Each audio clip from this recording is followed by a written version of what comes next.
On Friday afternoon, very, very briefly, Sonia Gandhi and Rahul Gandhi appeared in front of the press.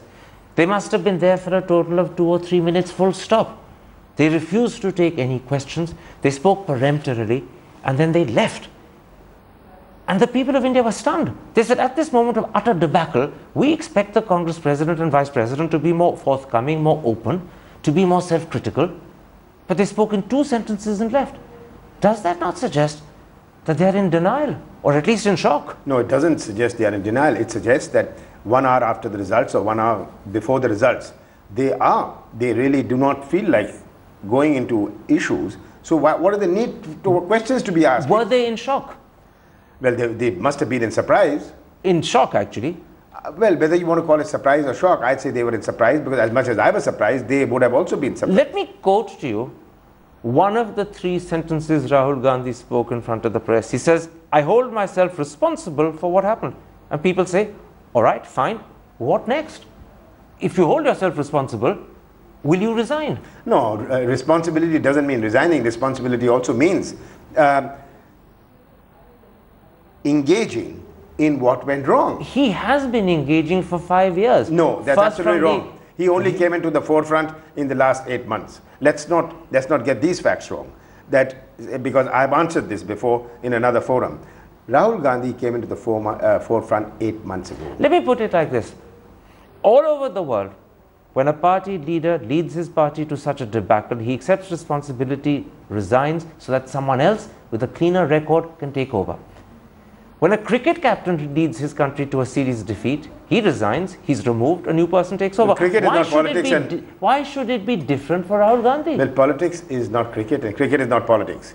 So, having said that, let me say that Rahul Gandhi, when he accepts the responsibility, he accepts the responsibility also of trying to put things together. And if the party wants him, and the party... Why do you say if? That's an interesting way of phrasing it. I'm saying because that's a reality. You mean, will the party have a chance to choose whether they want him or not? Because that's critical. I think, you know, in all the talks I've had with so many people over the last 24 hours, everybody wants him. It's being suggested by sources that at your CWC meeting on Monday afternoon, Sonia Gandhi and Rahul Gandhi may offer to resign. If they do... I don't know. You know, this is a if, which you're saying, if they offer to resign, if this happens. I'm afraid to answer this question prefaced with a if is just not possible. I'll tell you why this is a double whammy for the Congress. If they don't offer to resign, people will think they're stubborn, they're sticking to their position, they don't want to leave even though they've brought the party down to its knees. If they do actually offer to resign, people will say, it should be accepted because these people haven't got the capacity to revive the party. They are losers either way. Therefore, surely their utility for Congress has now diminished. It's not. And you use the word if in the last 100 seconds, 6 times. So I don't think there is any if in this. I don't think they should resign.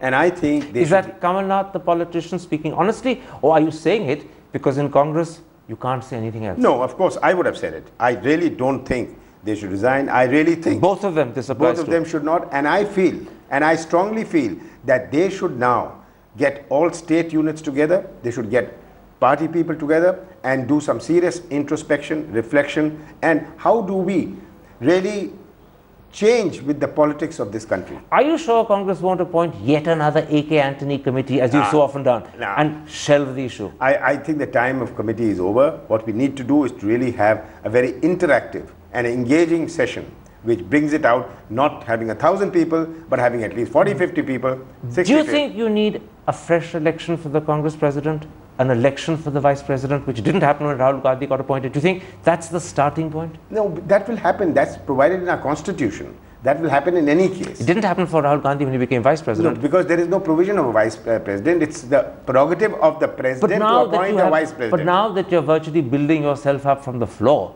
do you think you need to go through these essential stages so that once again the Congress knows that democracy internally is happening?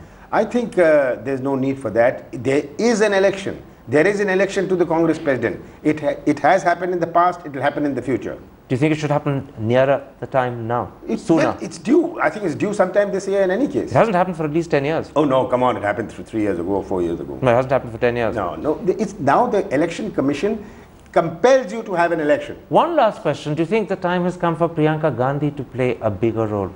Well, I'd like to see her play a bigger role. She has helped Rahul Gandhi, and it's for her to decide and the family to decide what kind of role she'll play. But Kamal Nath is saying he personally wants her to play a bigger role. I would like to see her. Why not? Why not? Because this is a time when everybody should participate, everybody should engage, everybody should chip in. One last question. After the taunts Shehzade and Maa Beti Ki Sarkar, is the Congress party worried about the treatment of Sonia Gandhi and Rahul Gandhi now that they are going to be in opposition and Mr. Modi will be Prime Minister? I don't think so, because every Prime Minister must rise above these things. And if you have a Prime Minister who does not rise above these things, well, the country will see through it. What about Robert Vadra? Are you worried about Robert Vadra? I'm not worried because I don't think he's done anything wrong. It'll all come out. If there was anything, do you think in the last 2 years it won't have exploded?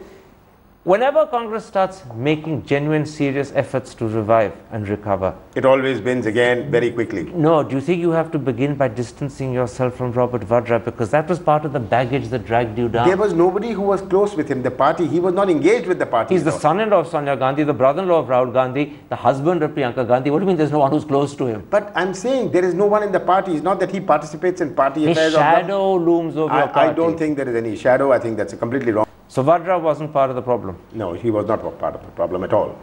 And you're absolutely confident that the Rahul Gandhi who looks like a broken plate today, and I'm using that metaphor deliberately, can actually put this party together? I think so. He can.